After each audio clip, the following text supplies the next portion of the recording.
Today's lecture is about transformations of random variables.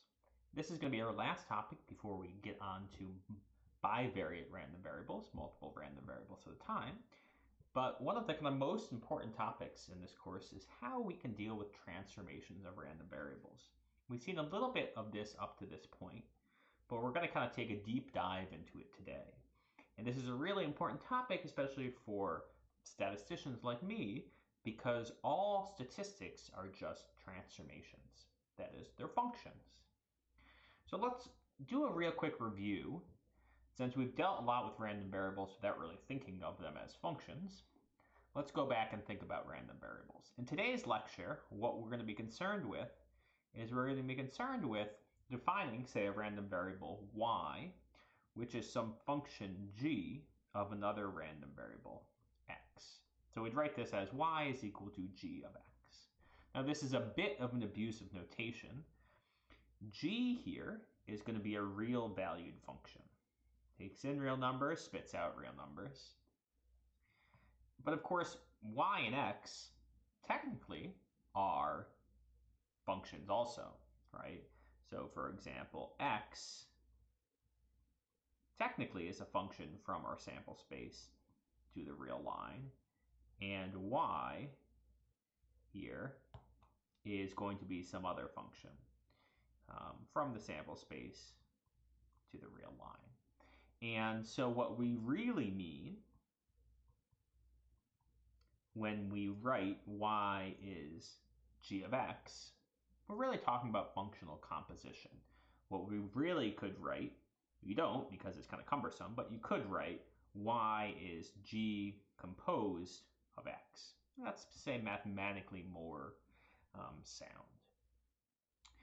Typically, we'll write something like what I started with, y is g of x, because we think of random variables as like they're just real numbers, real valued random variables, but they're not really. I mean, they're really functions. But for much of probability, what we can kind of get away with is treating them like variables, and that's much nicer because that's kind of how we all think about these kind of things. But the formalism here to remember at the end of the day is that, so if I were to write, say, what is the probability that y is in some set A? So here, my set A is just some subset of the real line. Really, this would be what is the probability that g of x is in some set A.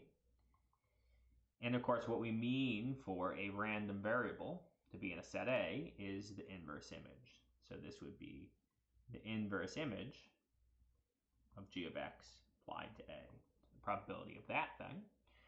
And inverse image, a fact that you can think about how to prove, is that we can kind of distribute inverse image over functional composition quite nicely. So really, this would be x inverse g inverse of A. So, for people who like to think about random variables as in their most basic form as functions, this is the technical details of why we're allowed to write things like y is g of x and what it really means. So if I really write probability that y is an A, I could say that's equivalently the probability that x is in the inverse image of g of A. And this kind of makes us feel more comfortable.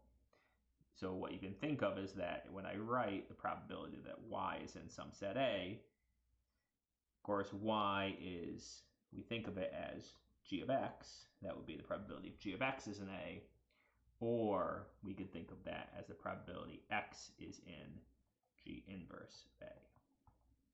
So this is typically how we'll think about it, and this is a really useful way to think about these relationships.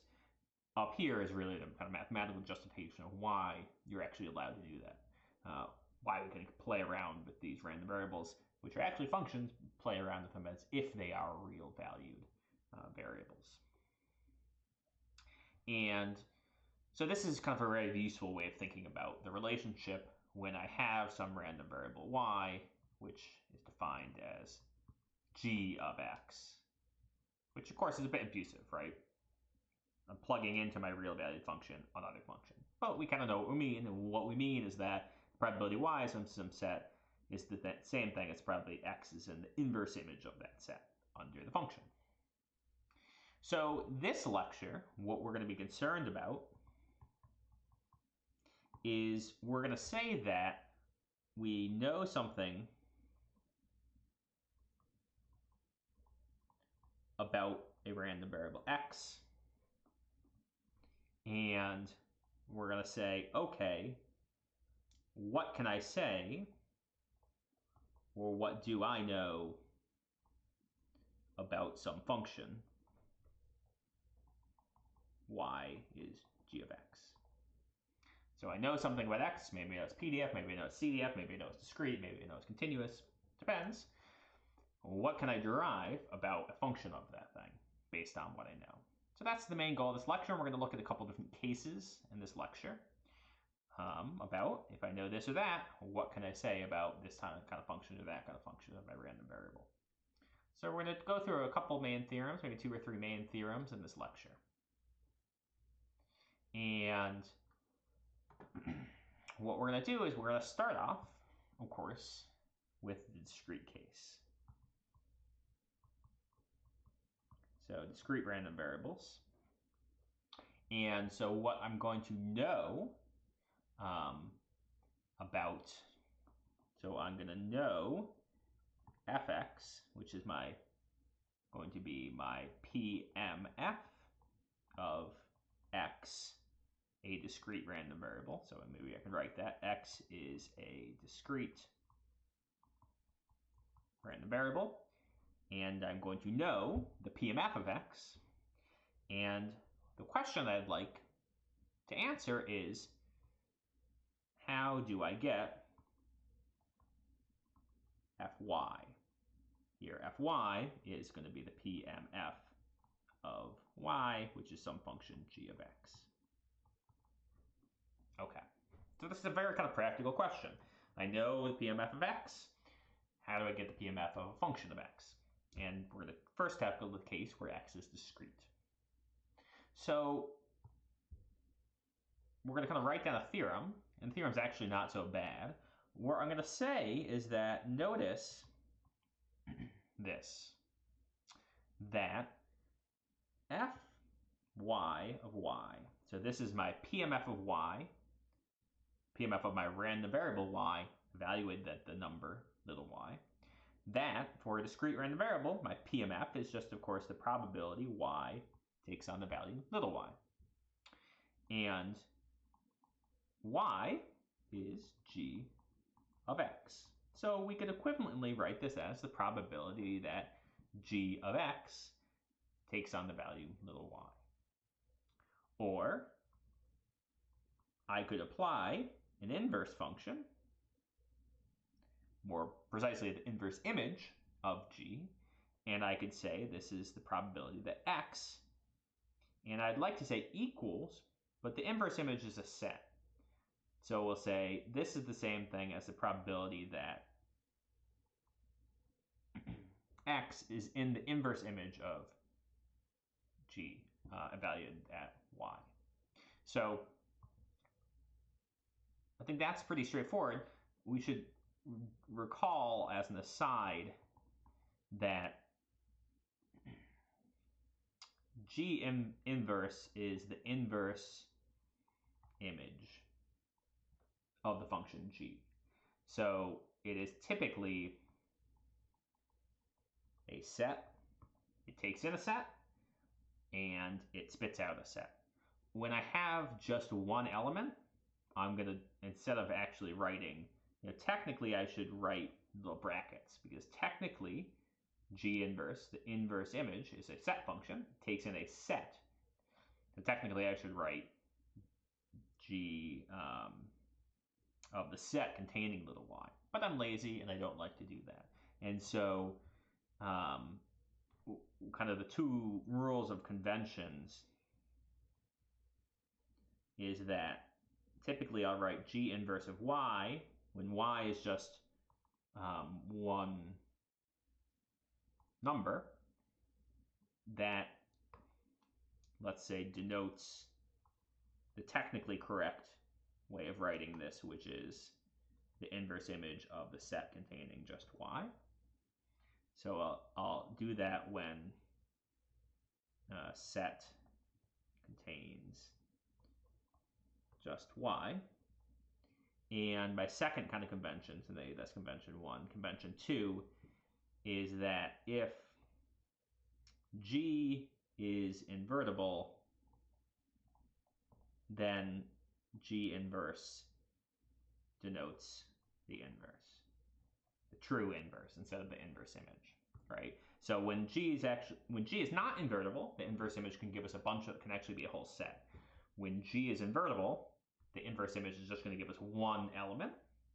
And so I'm going to be kind of lazy and conflate the inverse, the true inverse, with the inverse image. And we can do that when G is actually invertible, not always invertible. And I'm also going to kind of be lazy with my notation. If I just have a set containing one element, I'm not going to draw the brackets around it because I'm just kind of lazy with my notation. Okay. So that's kind of for the pedant mathematicians here that would complain about, well, you have to actually have brackets around this. This is technically a set function. Okay. The point being is that the PMF is the probability y is little y, or g of x is little y, which is the same thing as saying that x is an inverse image of y, or the set containing little y, right? So the idea being that I have some function g, and it might take multiple points to the same value. So this might be my little y, and there might be multiple points here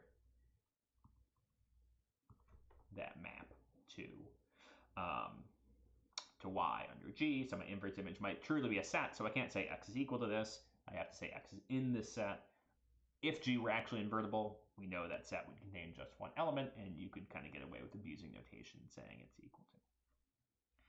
In any case, this is the kind of fundamental relationship between the PMF of x and the PMF of y.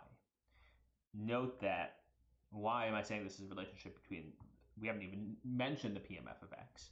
Recall that for a set A, so if I just have some set of real numbers, the probability x is in A is the sum, I just sum my PMF of x over all little x in A. And so I could equivalently come up here and just say this is the sum over all little x in, well, what's my set now? It's not A, it's G inverse of y. And I could sum my PMF of x. So this kind of chain of logic now relates the PMF of y to the PMF of x. So let's just write this down as a theorem. So let's say this is kind of one of the first major theorems of this lecture, is that if x is discrete, then the PMF of y, let's say, then if y is defined as g of x, the PMF of y at little y is attained by summing up the PMF of x over the inverse image of little y under g. So that's the theorem. And basically this is saying that another way of interpreting that is that the PMF of y, the probability that y is equal to little y, is equal to the sum of the probabilities that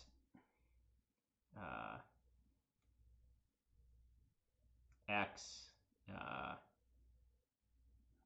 how do I want to say this?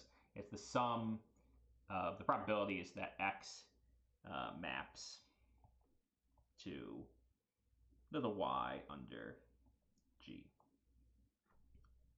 So basically what I'm going to do is I'm going to take all the cases where x maps to little y, and I'm going to sum them up. Let's look at an example. I think this will be easier if we look at an example. Maybe another way of saying this is the sum. How do I want to say this? This is the sum over all x such that g of x is y, and it's the sum of probability of that x is equal to little x. So basically, I sum the probability that x is little x over all x that map to little y. Over all x such that g of x is little y. It's actually more intuitive than it kind of looks when you write in this notation. So let's look at an example, which will clarify things.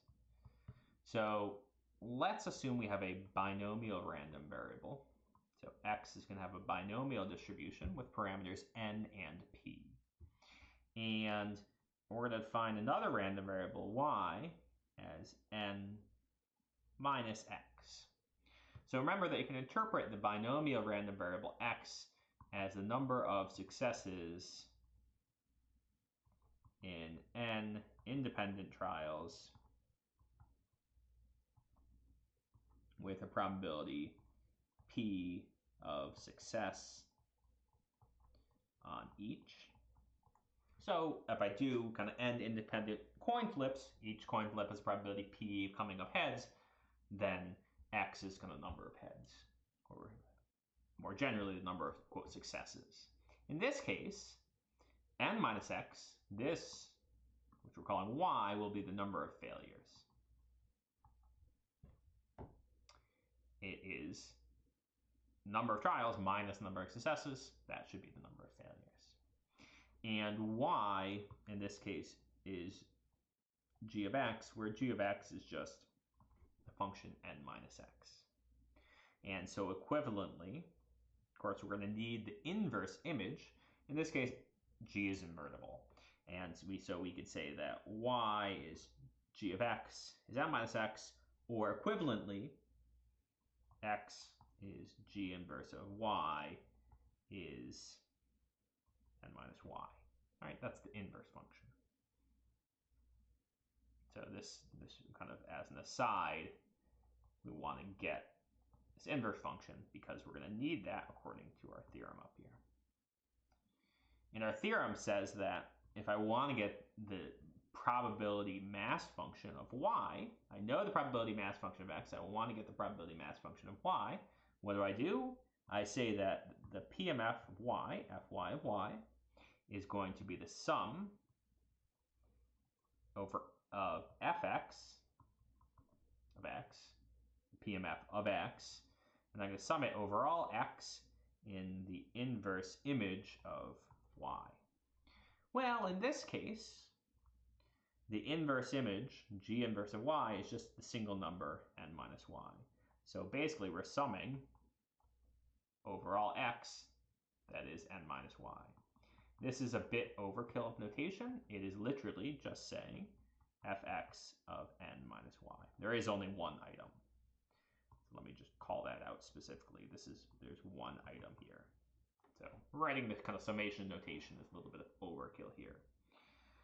So to summarize, the PMF of y, that is the probability y is little y, which is the PMF of y, is the same thing as the PMF of x at n minus y, or equivalently the probability that x n minus y. And that, when you write it out that way, that seems to be intuitive. And that's what our theorem is telling us. The probability we have y successes is the same thing as the probability that we have x, or n minus y. Sorry, back up. The probability we have, let's write it down. This is saying we have y failures. Probability of y failures is the same thing as saying we have n minus y successes, because our number of successes and failures must sum up to the total number of trials. So all this is saying is that kind of this complicated theorem, which generally works in the simple case, is just saying, yeah, the probability of successes and failures sum up. So the probability of y failures is the same thing as probability we have x, or we have n minus y successes. And in this case, so this is kind of an aside here. If we continue on, so let's bring this down here. We know what fx is, right? Fx is, normally it's n, choose x, p to the x, 1 minus p to the n minus x. But instead of x now, we're going to plug in n minus y. So it's n choose n minus y, p to the n minus y, 1 minus p to the n minus y. And we can simplify this. I'm going to make a claim here that n choose n minus y is the same thing as n choose y. So I'm going to say y. That's good for a little problem. You can prove that to yourself. Not too hard. N choose, let's say 3 choose 1 is the same thing as, or let's do a harder case. 7 choose 6 is the same thing as 7 choose 1. 7 choose 5 is the same thing as 7 choose 2, right? N choose n minus y is the same thing as n choose y. And what we're left over with here is we have a p to the n minus y and a 1 minus p to the y. Now, if I let, I'm going to say q be 1 minus p, then this whole thing would be n choose y, q to the y, 1 minus q to the n minus y. And this starts to look a little bit familiar. This is the PMF of a binomial random variable with n trials, but now our probability of success, instead of being p, is q, or 1 minus p. And that makes sense. So what this is saying is that the PMF of y, right, this thing is the PMF of y. Our random variable y has a binomial distribution, n, 1 minus p. And that makes some intuitive sense, right? If x, we scroll back up to the top here, x is a binomial on np, it's the number of successes. The number of failures is also binomially distributed, but it has the probability of 1 minus p, the probability of a failure. So they're kind of dual to each other. We could have counted failures instead of successes. It would have also been a binomial random variable. It's just we've switched the probability from p to 1 minus p. And that's a kind of really simple application of our first little theorem here that we have denoted kind of as theorem 1 from this lecture, is that if I want the PMF of y, I just sum the PMF of x over all values where g of x is equal to y, or equivalently over the inverse image of y. I basically say, okay, y is equal to some value. I'm just going to sum x over all values that give me that when plugged into g would give me that value. Okay. So that's kind of a simple theorem for discrete random variables. And now let's move on to continuous random variables. So let's say move on to continuous random variables. Discrete random variables are a little bit limited in what we can do with them with transformations, but continuous random variables have a lot of fun properties we can exploit. So we're going to, instead of looking at the PDFs, we're going to first look at the CDFs, and we're going to derive how CDFs change, and then we can use that to get to our PDFs, okay? So I'm going to just write the theorem. Let's say this is our kind of second important theorem. And the theorem says that if x is a continuous random variable,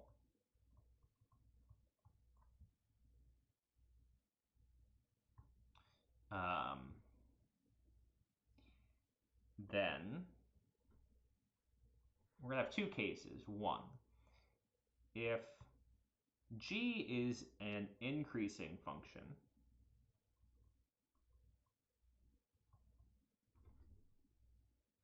So function goes up as we increase the argument to g. Then let's say it's a continuous increasing function and y is g of x. So y is an increasing function of x. Then the CDF of y is going to be the CDF of x evaluated at g inverse of y. So again, we see our inverse function in this case appear again. So why am I saying it's inverse function? If g increasing, then it is invertible. Let's say strictly increasing, that's invertible. So we're going to be a little bit loose here, but you can think of it as if you have a strictly increasing function, it's always invertible. That's a fact of life. And so it's actually, instead of being the inverse image, it's really the inverse function. And you can kind of extend this theorem to functions that aren't strictly increasing, but it's a little bit more complicated, but generally the thing is true. Okay. So if g is an increasing function, so y is an increasing function of x, here we're talking about continuous random variables, then the CDF of y is just the CDF of x evaluated at the inverse function. The alternative case is that if g is a decreasing function,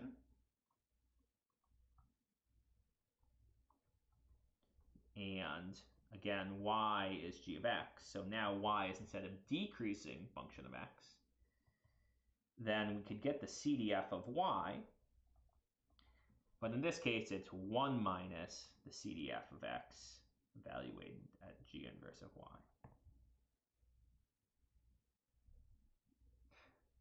Let's put a box around that. That's a useful fact. So this theorem, so the first theorem we did was about discrete random variables. How do we get PMF of one discrete random variable, function of a discrete random variable from another. We're going to move on to continuous. Now we're talking about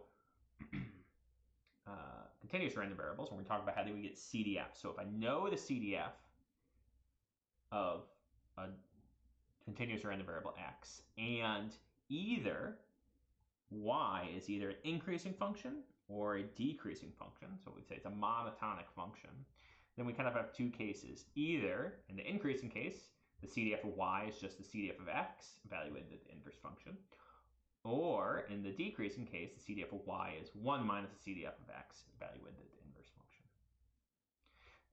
So there are certain facts in this class that are beyond kind of us proving, but this is a nice theorem that we can actually make a real strong argument for and why it's true. So let's kind of look at a quote proof of this theorem. And let's just let's look at case 1, where we have kind of a strictly increasing function. So I'm going to draw a plot here. Here's my plot. Here is on my y-axis, I'm going to have my random variable y. X-axis is kind of x. And I have some function g, and it's an increasing function. So it goes up, never goes down. So this is g of x,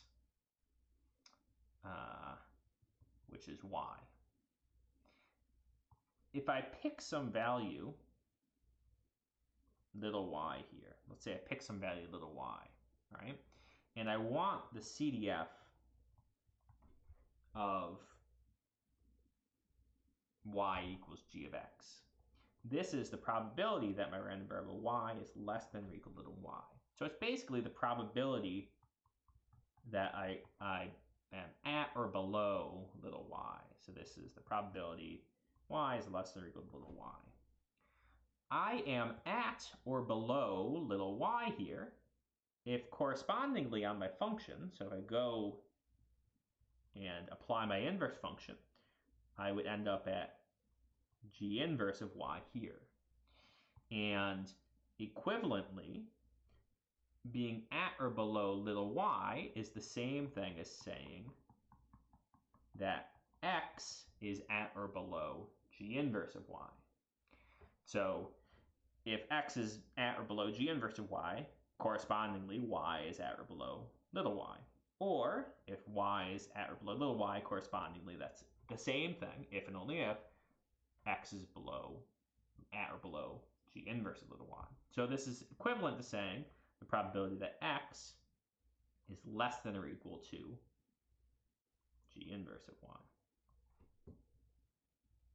There's kind of an intermediary step there if you want. You could say that this is the probability that g of x, which is y, is less than or equal to little y, which is the probability that x is less than or equal to g inverse of y. And you have to justify that A, that inverse function exists, which it does because this function is definitely invertible. All increasing functions are invertible. And that when I apply this inverse function, I don't mess with my inequality. And if it's increasing, then I won't mess with that inequality. And of course, this is just the CDF of x evaluated at g inverse of y, right? CDF is just the probability x is at or below some value. In this case, it's at or below the value g inverse of y. So that's the theorem, right? What it says is f of y is, or the CDF capital Fy at little y is the CDF of x evaluated at g inverse of y. And basically this picture argument is y. You can write it down more formally, but that's the idea. Okay. You can also do a kind of proof for the second case, which is when we have a decreasing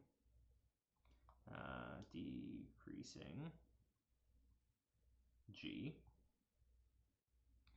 So again, we could draw our picture. Now we have a decreasing function. So this is y is g of x. And again, if I'm at or below little y, this corresponds, in this case, so little y, we could map back using our inverse function on the x-axis to g inverse of y, and being at or below y, in this case, is the same thing as being at or above g inverse of y, right?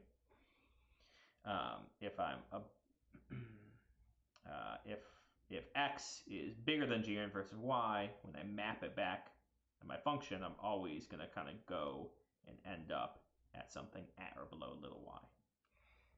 That's because this thing's decreasing. And so we could play the same game. You could say, if I want the CDF of y, this is the probability I am at or below little y, which is the probability that g of x is less than or equal to little y, which is the same thing as the probability that x is bigger than or equal to g inverse of y, right? Y, I have to flip my sign here because my inverse function is now decreasing. So when I apply it, I have to flip my inequality. And this is 1 minus the probability x is less than or equal to g inverse of y, or 1 minus the CDF of x at g inverse of y. And that's what the theorem says. It says if in the decreasing case, the CDF of y is 1 minus the CDF of x at g inverse of y. So I want to note a little step here. These, going from this step up top to the step below, this requires that x is continuous, right?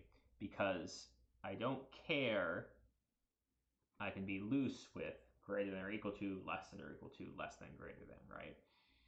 Technically, the complement of x bigger than something should be 1 minus x smaller than it. So if this were discrete, this would not work. But because I'm continuous, I can include or exclude that equal sign with impunity, and so it works out. So I need the continuous, so that's why the theorem works for continuous, not going to work for discrete. Okay, let's look at an application of the theorem. Kind of more interesting. So example, let us have x be from a continuous uniform distribution. So x uniform between 0 and 1. And recall that my PDF of x, so fx little x looks like this. It's 1 between 0 and 1, and it's 0 outside of that, right? So that's my PDF. And my CDF, correspondingly, is 0 if it's less than 0. It is 1 if it's bigger than 1. And between 0 and 1, if I integrate that thing, I just get the line with slope 1. So that's my CDF. This is my PDF of x, and this is my CDF of x. Right? Let's do a little bit of review from previous lectures. Okay, so x is uniform 0, 1, and we want some transformation of x, and let's say y is a transformed version of x, and it's going to be negative log of x. So what does negative log of x look like? So this is our function, right? So log of x, if this is 0 and this is x, then log of x would look like this, right? That's what the log function looks like. And so negative log of x looks, it should intersect axis in the same place, right? It's the mirror image. That is negative log of x. This intersection point is 1, where log or negative log is 0. And so if I'm between 0 and 1, which x always is, because x is uniform 0 to 1, negative log of x is positive, right? I have a number between 0 and 1, plug it in log of x, that's negative, and I have a negative out front that makes it positive. So this random variable y is bigger than 0. It's a positive random variable. Okay? And what is the distribution of y? I don't know. But we can derive its CDF. So CDF of y. What's the CDF of y? Our theorem says that this thing is a decreasing function. So in our case, g of x is negative log of x, and that is a decreasing function. And so the CDF of y should be 1 minus the CDF of x at g inverse y. And we know what the CDF of x is, right? We had drawn that picture. That's up here. That's the CDF of x. Pretty simple function. If g of x is negative log of x, then g inverse of y is e to the negative y. So you can verify that that's the inverse function. And so what this means is that this is 1 minus the CDF of x evaluated at e to the negative y. So what is the CDF of x evaluated at e to the negative y? Well, e to the negative y, let's note, it is always between 0 and 1 as long as y is bigger than 0. Certainly e to the negative y is never negative, and as long as y is positive, it's basically 1 over e to some power, it's less than 1. 1 over 2.7 something to some power, that is going to give us something less than 1. And so if e to the negative y is between 0 and 1, if we plug it in our CDF up here, the CDF just gives us back e to the negative y, because the CDF of, let's write it out, right, fx of x, if you go back to our lecture on the uniform distribution, fxx is just x when x is between 0 and 1. That's the CDF of a uniform. It's kind of standard uniform, unit uniform random variable. So what we've shown is that the CDF of y, by using this theorem, is 1 minus e to the negative y, and this is You may not see it, but this is the CDF of an exponential distribution, or an exponential random variable with rate parameter. Lambda is equal to 1. Hence, y, the CDF of y is the CDF of an exponential lambda equals 1, or another way of saying this is that y has an exponential distribution with a rate parameter lambda is 1. So this is a kind of really fun problem because we start to see relationships between types of random variables. What I started off with was a uniform random variable, and then I transformed it. And I chose transformation, specifically negative log of my uniform random variable. Turns out the negative log of a uniform gives me an exponential distribution. And so there's a relationship. The negative log of a uniform is exponential. And I could prove it with our theorem.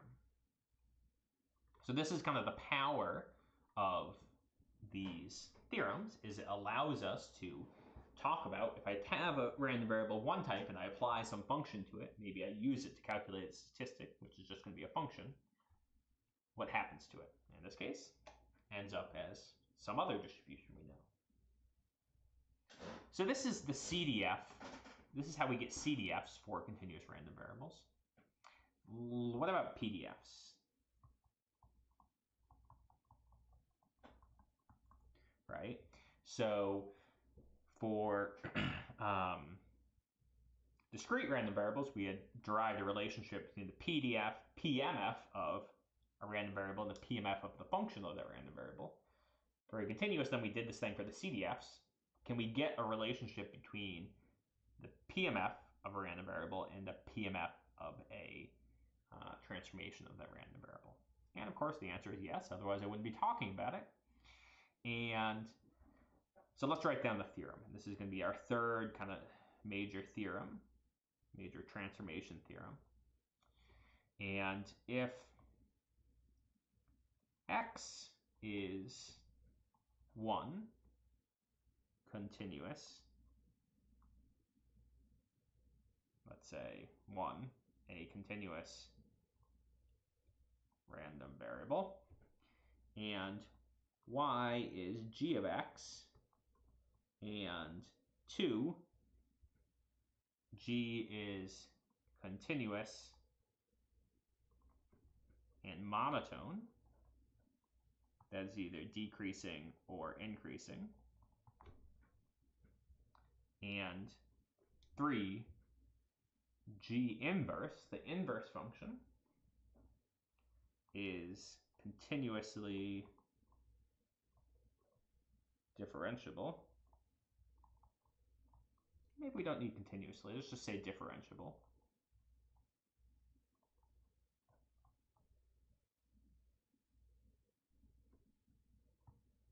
Then we're going to have a result. So the theorem says that we have a random variable x is continuous, y is g of x, g is continuous, it's monotone, it's either increasing or decreasing, and it's differential, and its inverse is differentiable. Kind of a weird condition, we'll see why we need that. If all that is true, then we can derive a relationship between the PDF of x and the PDF of y. And in particular, we can get the PDF of y, the PDF of our function of x, is going to be related to the PDF of x. We're going to say y, the PDF of y, is the PDF of x evaluated at g inverse of y. So that looks really familiar. But now, to get the PDF, we need another term. And we multiply by the absolute value of the derivative of the inverse function with respect to y. So this is the formula to memorize. But this is kind of the more general theorem, and those conditions need to be true, although they typically are going to be true for all of our cases. So this looks a little bit like the CDF theorem. So you look at this, you say, okay, but in this case, the PDF of y is related to the PDF of x. It's the PDF of x evaluated the g inverse, but now we have to multiply by this thing, the absolute value of the derivative of the inverse. So why do we have to do that? We have to do that to to account for how this function kind of stretches the space, the probability space. And this theorem looks really strange, but it's actually, you've used this before in calculus. This is basically the change of variables formula.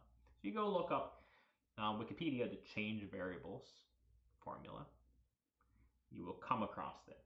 If I change from polar coordinates to Cartesian coordinates or Cartesian coordinates to polar coordinates, basically what you have to multiply to change your, you multiply by r d theta, right? That's exactly what this derivative term is. Or if I do a u substitution, right, I have to change dx into something related to dy. What is that thing? It's exactly going to be what this is. It's written in a slightly different way than you're used to seeing it, but it's pretty much just the change variables formula you're used to from integration. And basically that derivative term takes into account how changing the variable stretches, and how that function stretches the space. And again, this looks like a really complicated theorem, but we can actually prove it, and not too bad of a way. So we'll real quick run through the proof. It's pretty easy to prove this theorem because we have that Cdf theorem. So let's say case 1, which is that g is increasing. In the case that g is increasing, we want the PDF of y, which we know we can get if we take the derivative of the CDF of y. And in the case g is increasing, and all of those conditions are met, we know that the CDF of y is the CDF of x evaluated at g inverse of y. And so we just need to take the derivative of this thing. And we know how to do that, right? I want to use, what do we use? We use the chain rule. It's supposed to read chain rule. So I take the derivative of the outside. Derivative of fx, of capital Fx, is little fx. And I leave the inside unchanged. And then I multiply by the derivative of the inside, as I multiply by dg inverse dy. Now, if g is increasing, then g inverse is increasing, and so the derivative is positive, and so I can actually throw absolute value bars around this thing and nothing bad happens, right? It's already a positive quantity because g is increasing, g inverse is increasing, so its derivative is positive, and so I can throw absolute value bars there with impunity. The case 2, the second case, is if g is decreasing, and we basically play the same game. I want the PDF of y, that is the derivative of the CDF of y, and if g is increasing, our theorem said this is 1 minus the CDF of x evaluated at g inverse of y. And again, I just apply my chain rule, but now we get a negative out front. So the 1 goes away, negative. Derivative of the outer is little f. And derivative of the inner is dg inverse dy. But now g is decreasing, so the inverse is decreasing, and so the derivative is negative. And I can combine the negative sign out here with the fact that this thing is less than 0. And I can equivalently write this as the absolute value of my derivative, right? Because I have something negative times a negative will give me a positive. So this thing, I can just say, treat this thing as if it were positive. That is, take the absolute value. And so in both cases, we can combine the two cases. You could alternatively write the theorem in two cases, but you can kind of combine them by adding this absolute value term. So that's where that comes from. But in general, the theorem is basically just we take that CDF theorem. That's why we started with it. We take that CDF theorem and we take a derivative, right? I know how to get the CDF, and I take a derivative. You have to be able to take a derivative, so it better be that this g inverse is differentiable. That was our third condition of our theorem. G inverse is differentiable, and it better be monotone and increasing or decreasing, because it better be we have to apply that previous Cdf theorem, and the Cdf theorem that we had derived way back up here needed either be strictly increasing, or strictly decreasing. So the increasing decreasing condition comes from the Cdf theorem. The differentiability comes from the fact that we need to be able to take this derivative. But if both those are true, we get this really nice theorem, and we can relate the PDF of a random variable to the PDF of a transformation of that random variable. So let's do an example. And in our example, I'm going to say x has a gamma distribution. And before we said gamma had two parameters, alpha. In this case, I'm going to say alpha is n. And we had lambda, and I'm going to say lambda is 1 over beta. So here n, I'm going to say is an integer. And instead of working with lambda, I'm going to work with, I'm going to say lambda is 1 over beta, which is just some number that's bigger than 0. So what this means is that, I'm supposed to read means, is that my PDF of x is, well, we can plug into our formula, noting that the gamma function of an integer n is just n minus 1 factorial. So in this case, the PDF is gamma of n, which is n minus 1 factorial in the basement, beta to the n, all of that in the basement, x to the n minus 1, e to the negative x over beta. So if you go back to our lecture on the gamma random variable, that is exactly what our PDF would be if alpha is an integer n and lambda is, instead of working with lambda, we're working with 1 over beta, 1 over some other number. And this is the PDF. The support is for positive numbers, x, and 0 for negative numbers. So this is the PDF of x, right? So this is the kind of classic setup. I know x is some gamma distribution. I tell it to you. You can say, okay, if that's the gamma distribution, then that's the form of the PDF. And then I'm going to say, okay, let's now look at a transformation, y, and let's look at y is equal to 1 over x. So equivalently, in our notation, g of x is 1 over x. So what is the PDF of y? Now, if I'd asked you about this 2 weeks ago, you would have said, I have no idea how to do that. How do I get the PDF of 1 over x from the PDF of x? But now we have a theorem. And we can check all of our boxes, which is 1, that x is continuous, 2, that in this case, g is decreasing. So it's monotonically decreasing. And 3, its inverse, g inverse of x, which is actually just 1 over x in this case, is differentiable.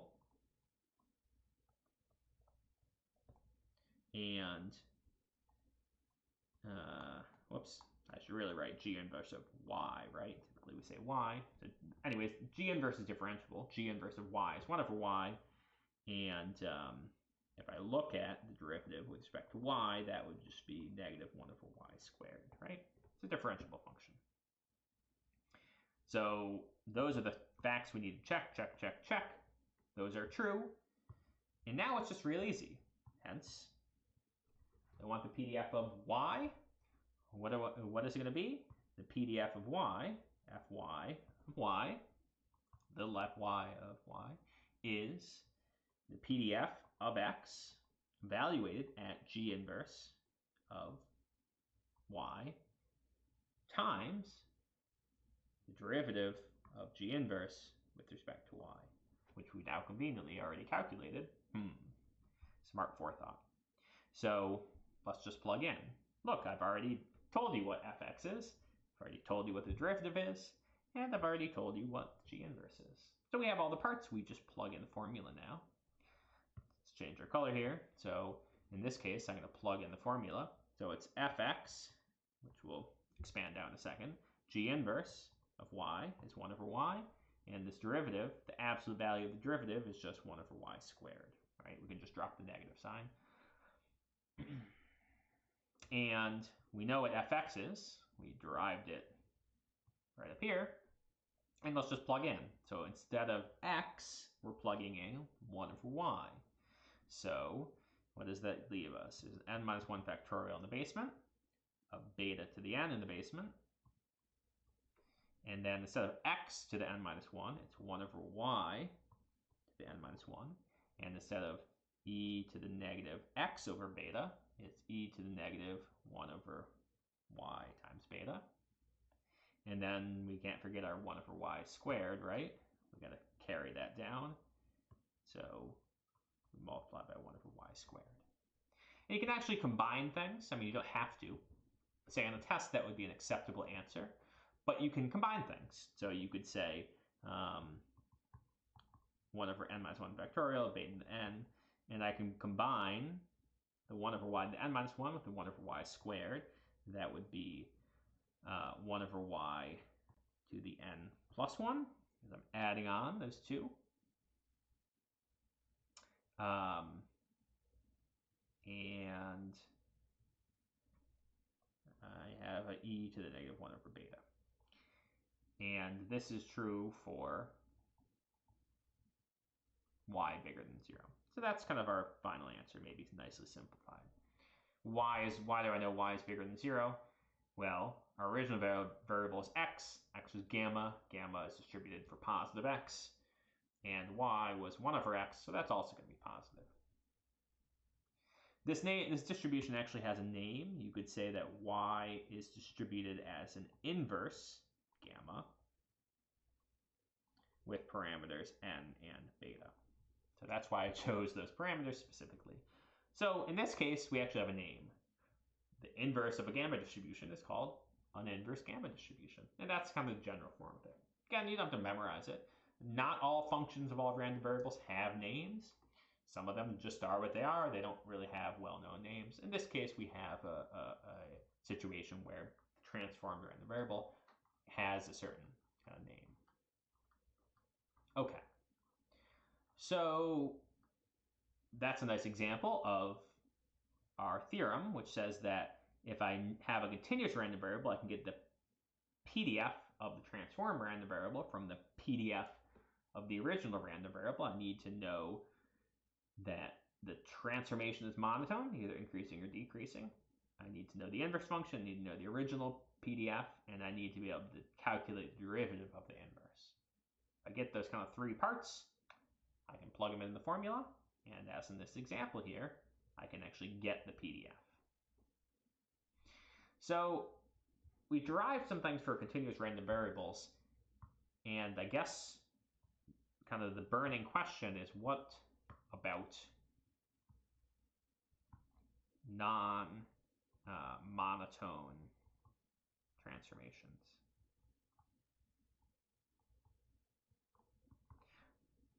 We have derived several results for CDFs, PDFs when we have monotone transformations.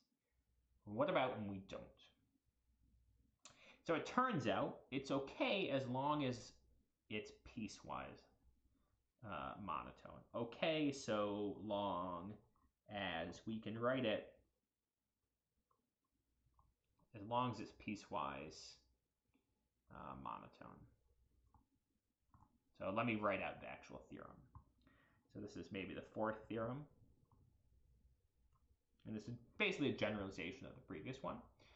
So let x be continuous with support, and I'm going to say the support is script x. It's supposed to be a kind of capital script x. And for I goes 1 to k, let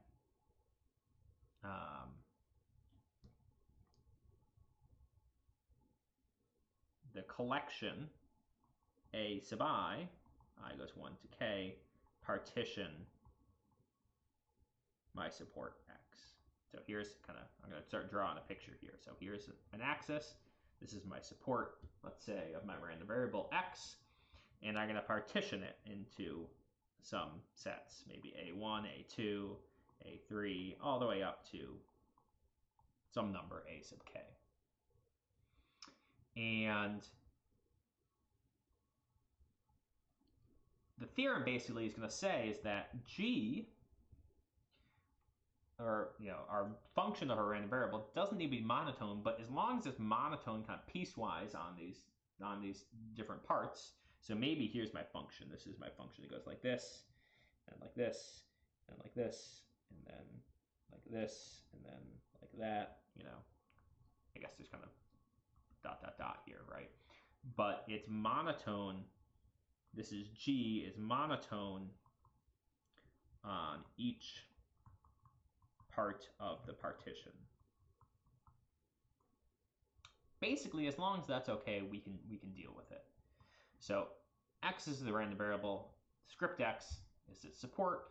We're going to partition the support into some A sub i's and let G sub I be G on A sub I. So it's basically going to be like this is G sub 1, this part is G sub 2, this part is G sub 3, etc. This part is G sub k. So they're just kind of the restrictions to the various parts of the partition. Okay, so that's the setup.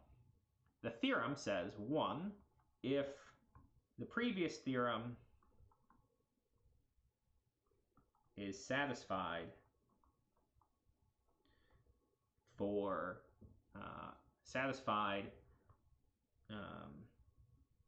each G sub I on A sub I. That is, if that previous theorem is satisfied individually for each of these parts of this kind of piecewise function on each of the partitions,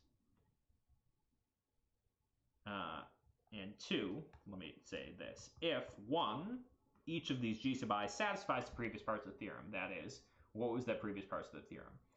The previous theorem was that it's monotone, it's either increasing or decreasing, so and it has a differentiable inverse.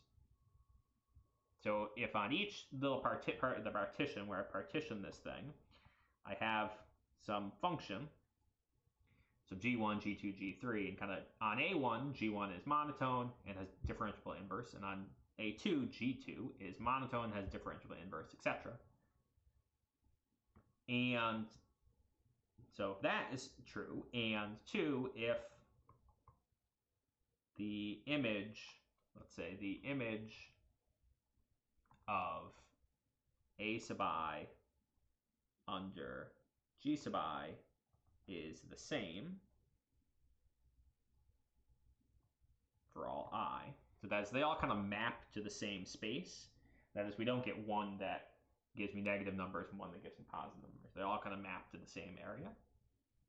Bit of a technical condition that we don't really have to worry about too much, but we can talk about it. If those two things are true, then, so basically the main point is, as long as kind of piecewise I satisfy the previous theorem, then if we have a transformation, y is g of x, g being the whole function that's composed of each of the g sub i's, and if y is g of x, then we can get the pdf of y basically by applying the previous theorem to each of the g sub I and summing it up. So if I apply the theorem to each of the g sub I, it would be like fx of gi inverse, and then I'd differentiate gi inverse with respect to y, and then I'm going to sum that up where I goes 1 to k. So this is just the previous theorem applied to g sub I. And so I'm just applying that previous theorem to e to the g sub I and then summing them up. And that gives me f of y. So basically the theorem says that we don't really need functions that are monotone. What we need them to be is piecewise monotone.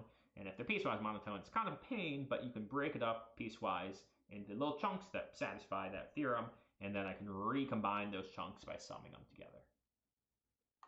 Let's look at an example. Again, the theorem looks a lot scarier than the examples do actually in practice. Okay.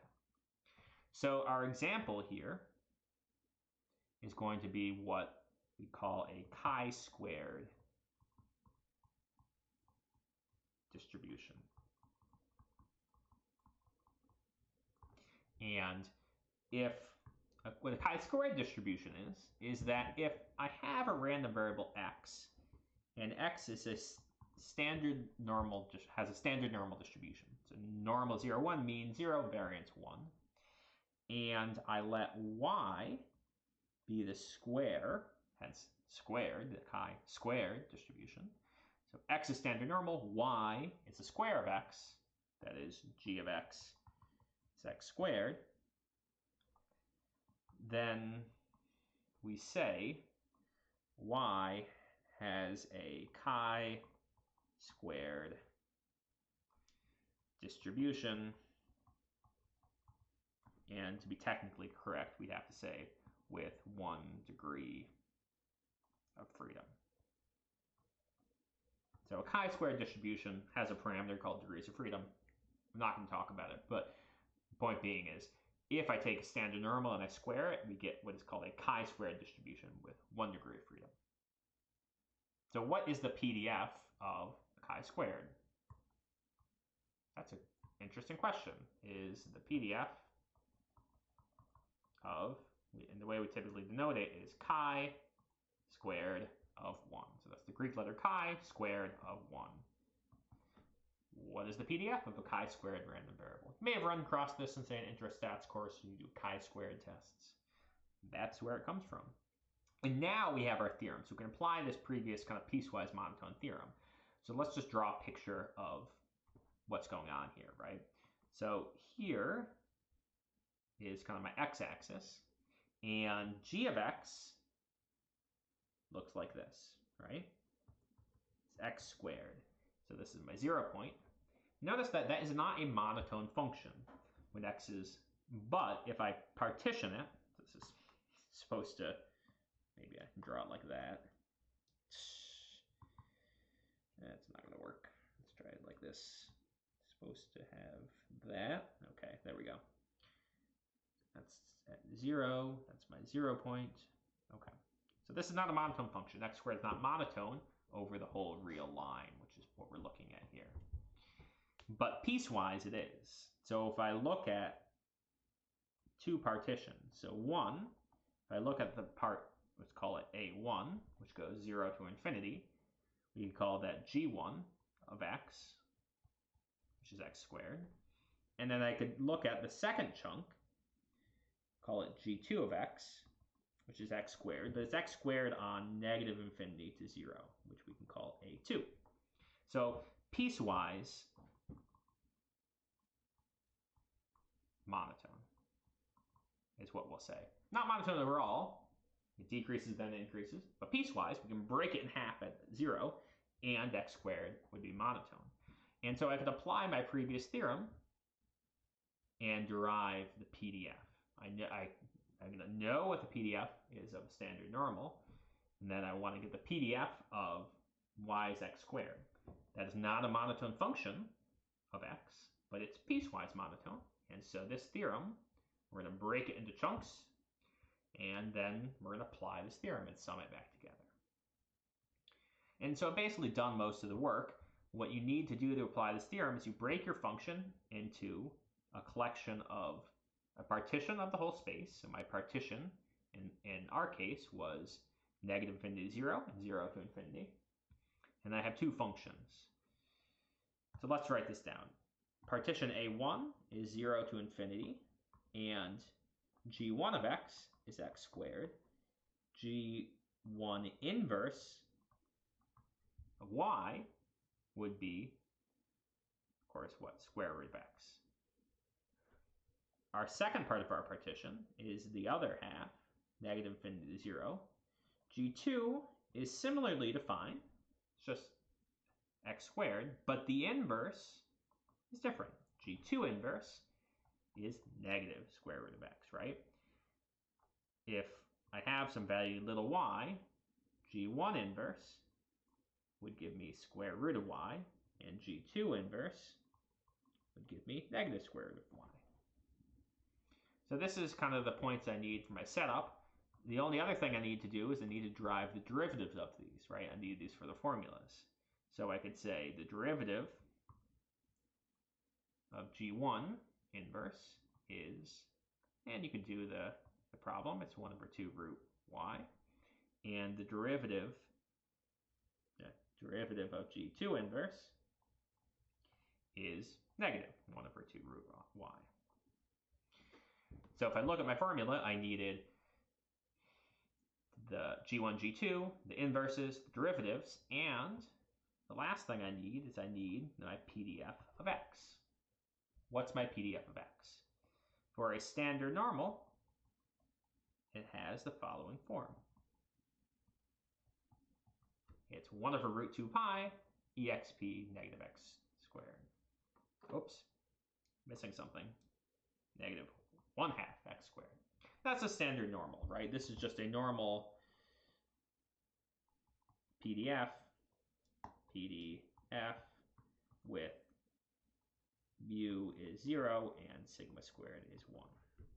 And that's what the normal PDF is. But this is all the parts that I need to apply my formula. My formula says if I want the PDF of y, what I can do is I can sum. In this case, I have two parts of my partition. So sum over I goes from 1 to 2. And I sum fx, and I plug in gi inverse of y times the absolute value of the derivative gi inverse dy. In our case, we only have I goes 1 and 2. So we can even more simply write this as fx inverse of g1 inverse of y times the absolute value of dg1 inverse dy plus fx of g2 inverse of y, absolute value of derivative of g2 inverse dy. And we've already kind of derived all the parts of this formula. So this is my kind of piecewise monotone theorem. We've derived all the parts for this. And so let's plug in. We know that fx is 1 over root 2 pi exponential of negative 1/2 x squared. And so, well, let's just fill in. So this is fx square root of y, and absolute value of the derivative is just 1 over 2 root y, plus fx of negative root y, that's g2 inverse, and the absolute value is also 1 over 2 root y. And when I plug these in, this is 1 over 2 root 2 pi exponential negative 1/2 square root of y squared plus 1 over root 2 pi exponential of negative 1/2, and now it's negative root y squared. But of course, both root y squared and negative root y squared just gives me y. Y is not absolute value of y. You could say it's absolute value of y, but in this case, y is positive, right? It's positive because we've taken square of something. So y is always going to be positive. So the square root is just y, and the negative square root is also y. And we can kind of simplify all this. It's actually just the same thing twice. So we'll get a root 2 pi, we'll get a 1 over root y, and we'll get an exponential. So you can sit and think about why that is true, why that algebra works out. But that's what we get. So this is what we call the PDF of a chi-squared 1.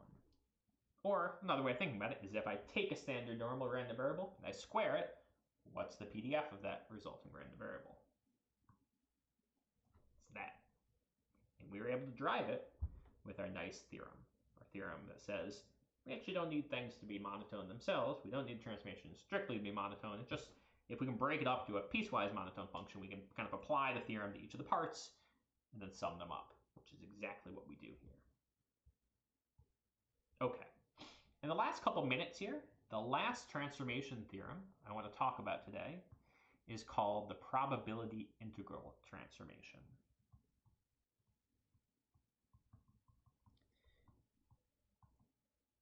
And this is maybe not as directly useful, say, for homework problems, but it's a very useful and important fact to know. And the probability integral transformation says that if x is a continuous random variable with Cdf fx, then if we define y to be a random variable, is what we get if we take x and we plug it in to its own CDF, that thing is uniformly distributed. So this is also known as the universality of uniform distributions. Let's back up and talk about what this theorem is saying. I'm defining y to be a transformation of x. So normally I do that as y is some function of x. I'm just choosing the function that I'm applying to x to be its own CDF. The CDF is a function, it's some g. I'm allowed to apply any function to the random variable, so I can choose to apply its own CDF. So it seems kind of very cannibalistic, putting f into its own CDF. But this f function is just some g, right? If I said y is g of x, we don't have a problem with it. F is a real valued function. The CDF is a real valued function. And so I can certainly plug x into its own CDF. Turns out, if you plug a random variable into its own CDF, it has a uniform distribution. Always. You can even prove it. So let's look at a short proof of this. And we're going to assume that, although again, you can prove it in a more general case, but assume just for sake of proving that my CDF fx is strictly increasing. So we know that that's reasonable because CDFs are always non-decreasing, but they could be flat, right? So let's just, and you can prove this when it's flat, it's just a little bit more difficult. But the main point of the argument is easiest to see if we just say, okay, let's assume that it's increasing, okay? If it's increasing, why we want things to be increasing? Because then it's invertible. That fx is invertible. That's a real nice fact. That's why strictly increasing is nice. In this case, y is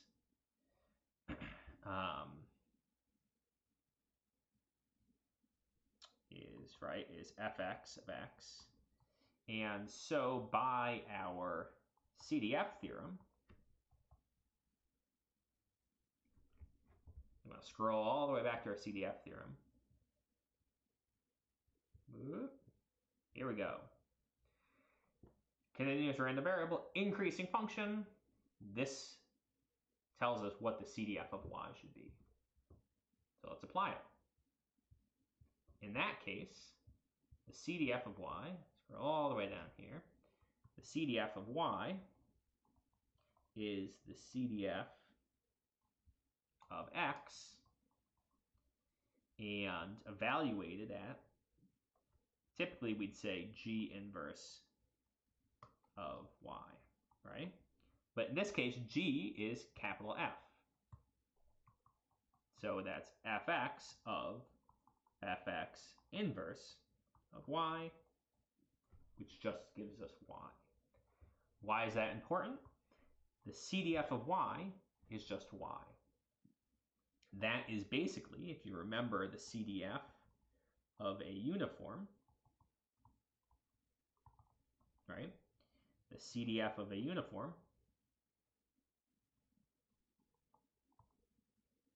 is a straight line.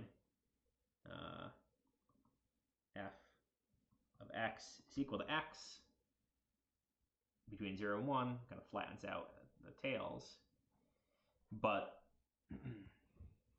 the kind of bulk point here is that the CDF of y, f of y is just y, or fx is x, right? So the CDF of y is the CDF of a uniform. Hence, or to be more specific, it's the CDF of a uniform 0, 1. Hence, y has a 0, 1 uniform distribution. So that is the proof. It's a real slick little proof, right? Because I've basically chosen G so that it cancels out and gives me back the CDF I want. And, you know, by cleverly choosing my transformation, I can get the CDF just to be a constant, to be the identity function, which is the CDF of a uniform. It's just kind of the identity function. Kind of, I mean, you could deal with if it's less than 0, bigger than 1. It can't happen in this case, so you ignore those parts. And that says that it's uniform. And so it's a real slick kind of one-line theorem. If I take a random variable x and I plug it into its own CDF, that is a transformation of x, and it gives me a uniform random variable. And this is actually an if and only if statement. If and only if, which is that if, or let me write it this way, G of x is uniform 0, 1, if and only if G is the inverse CDF. So that's the stronger version of the statement. So if we apply the inverse, if and only if it is the CDF, right? If I apply the CDF to my random variable, its own CDF to my own random variable, it will give me something that's uniform. And if I transform my random variable to this uniform, that function has to be the CDF. So we're kind of out of time here, but the kind of nice, cute little fact is you can use this to generate random variables.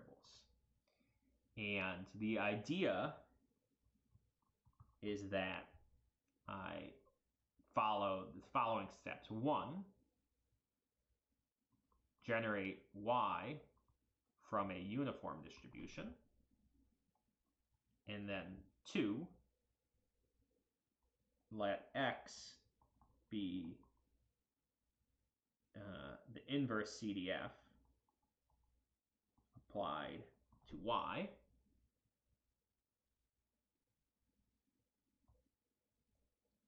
In this case, if I do that, x is, or we could write it this, is distributed with a CDF at x.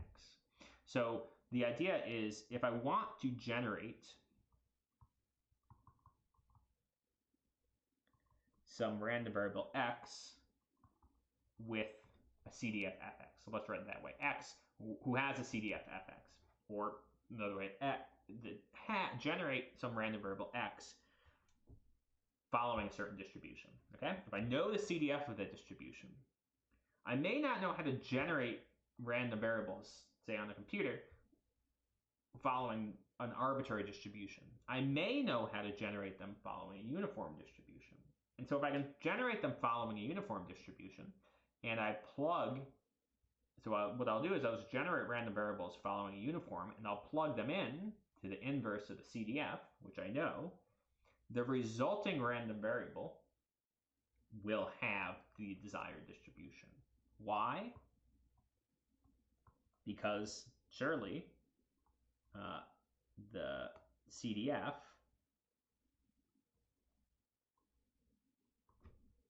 of x here is going to be the probability that x is less than or equal to little x, which is the probability that fx inverse of y is less than or equal to little x, or it's the probability that y is less than or equal to fx, and y has a uniform 0, 1 distribution. So this is just the CDF of y at the CDF of x, which gives me my desired kind of CDF here. The point being, I'm basically just inverting when we're applying the kind of converse of the theorem. And so in reality, this is how people generate random variables, often for many distributions. You have an algorithm for generating uniform random variables, and then you can plug it into inverse CDF, and you get the desired distribution you want. All you need to do is be able to generate uniform random variables, and you have to know the inverse CDF of the distribution you want to generate from. Okay, so I'm going to stop here today. We've done kind of a real tour de force here of different transformation techniques, and let's just do a real quick recap. So basically what we're interested in this lecture is we're interested in transformations. I have a random variable x, I transform it from function g, I get another random variable y. What can I say about y?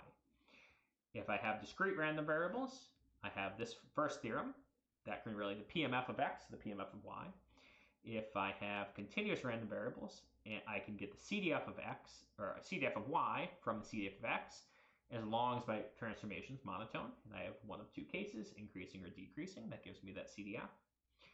And if I want the PDF, I can apply this theorem, and I, again, need the transformation to be monotone, increasing or decreasing, and I need that inverse function to be differentiable, but I can get this PDF of y from the PDF of x using that theorem. And even if the function isn't monotone, as long as it's piecewise monotone, I can kind of piecewise apply the theorem and then sum up the parts, which is what this theorem talks about. And we saw some examples of that. And then we talked about kind of a cute little application and nice fact to know, which is that if I plug a random variable in its CDF, it'll always give me a uniform random variable. And practically that is used often in computers to generate random variables of different types. Okay, let's stop there.